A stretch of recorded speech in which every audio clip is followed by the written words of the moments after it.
Hi Vijay organic garden. இந்த video நம்ம என்ன பார்க்க போகிறோம்னா குமட்டிக்காய் பற்றி தாங்க பார்க்க போகிறோம். வாங்க வீடியோக்குள்ளே போகலாம். இது தாங்க குமட்டிக்காய். இதனுடைய சுவை பார்த்திங்கன்னா ரொம்ப கசப்பாக இருக்குங்க. இந்த குமட்டிக்காயை நான் எதுக்காக எடுத்திருக்கேன்னு பார்த்தீங்கன்னா, ஹெர்பல் ஏரை ரெடி பண்ணுறதுனால கற்றாழை, நெல்லிக்காய், செம்பருத்தி அது கூட பார்த்திங்கன்னா இந்த குமட்டிக்காயும் எடுத்துக்கோங்க. இதை சேர்த்து காய்ச்சறதுனால முடி வளர்ச்சி ரொம்ப அதிகமாக இருக்குங்க. பொடுகு தொல்லை இருக்காது. இது முடி வளர்ச்சிக்கு மட்டும் இல்லைங்க, அதிகமான பொடுகு இருக்குங்க சில பேருக்கு.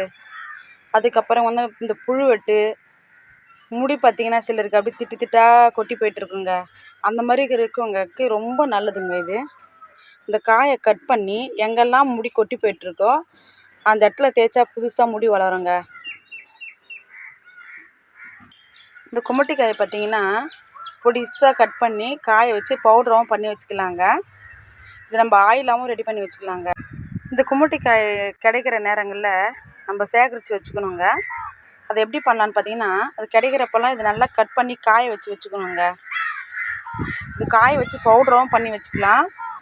அப்படி இல்லைன்னா பார்த்தீங்கன்னா கட் பண்ணி அப்படியே காய வச்சு எடுத்து வச்சுக்கலாங்க. நம்ம எப்போல்லாம் தேவைப்படுதோ அப்போல்லாம் யூஸ் பண்ணிக்கலாங்க.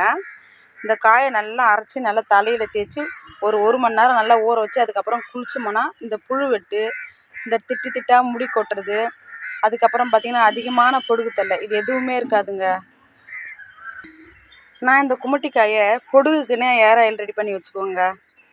அந்த எண்ணெயை யூஸ் பண்ணுறப்ப பொடுகு தொல்லை இருக்காதுங்க. முடியும் பார்த்திங்கன்னா நல்லா சூப்பராக வளருங்க.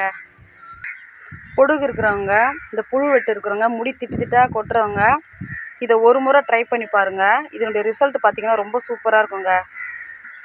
இந்த வீடியோ உங்களுக்கு பிடிச்சிருந்தா லைக் பண்ணுங்கள், ஷேர் பண்ணுங்கள், கமெண்ட் பண்ணுங்கள், சப்ஸ்கிரைப் பண்ணுங்கள்.